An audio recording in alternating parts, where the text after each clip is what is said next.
नमस्कार, पंजाब केसरी टीवी देख रहे हैं आप। मैं हूं आपके साथ दीक्षा शर्मा। नए वित्त वर्ष 2025-26 की शुरुआत के साथ ही हिमाचल प्रदेश में कई अहम बदलाव लागू हो गए हैं जो सीधे आम जनता की जेब और जीवन पर असर डालेंगे। बिजली और पानी की दरों में संशोधन से लेकर टोल टैक्स और एलपीजी की कीमतों में बदलाव तक हर क्षेत्र में नई व्यवस्थाएं लागू हो गई हैं। आइए जानते हैं कि 1 अप्रैल यानी कि आज से हिमाचल में क्या कुछ बदला है और इसका आप पर कितना प्रभाव पड़ेगा। हिमाचल में अब घरेलू उपभोक्ताओं को प्रति यूनिट 15 पैसे सस्ती बिजली मिलेगी, जबकि व्यावसायिक उपभोक्ताओं को 12 पैसे प्रति यूनिट की राहत दी गई है। हालांकि औद्योगिक क्षेत्रों में रात के समय मिलने वाली 1 रुपए प्रति यूनिट की छूट अब खत्म कर दी गई है। वहीं शहरी इलाकों में पानी के बिल में 10% तक की बढ़ोतरी की गई है। हालांकि ग्रामीण क्षेत्रों में ये बढ़ोतरी फिलहाल लागू नहीं की गई है। कॉमर्शियल एलपीजी सिलेंडर के दाम में 41 रुपए की कटौती की गई है, जिससे होटलों और छोटे व्यापारियों को राहत मिलेगी। लेकिन दूसरी ओर बाहरी राज्यों से आने वाली गाड़ियों के लिए टोल टैक्स में 10 से 20 रुपए तक की बढ़ोतरी कर दी गई है। कालका, शिमला और चंडीगढ़ मनाली 4 लेन पर भी टोल टैक्स बढ़ा दिया गया है। नए वित्त वर्ष से हिमाचल प्रदेश के सरकारी कर्मचारियों को नई टैक्स व्यवस्था का फायदा मिलेगा।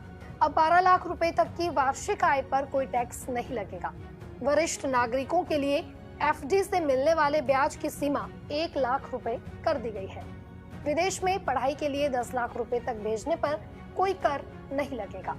इसके अलावा बीपीएल सूची में शामिल होने के लिए ग्राम पंचायत की सिफारिश जरूरी नहीं है, यानी कि अब प्रधान बीपीएल परिवारों का चयन नहीं करेगा। सरकार ने सर्वे के नए नियम लागू कर दिए हैं, जिसमें केवल योग्य लोगों को ही बीपीएल सूची में जगह मिलेगी।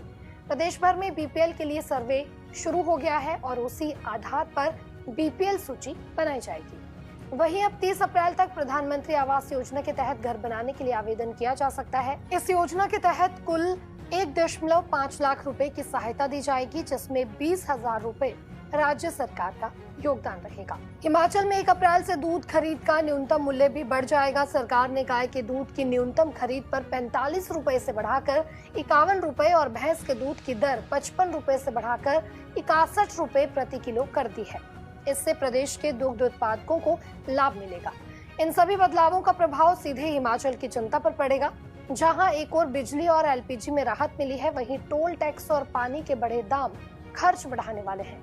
नई टैक्स व्यवस्था से सरकारी कर्मचारियों और वरिष्ठ नागरिकों को राहत मिलेगी, जबकि बीपीएल सर्वे के नए नियमों से पारदर्शिता बढ़ेगी।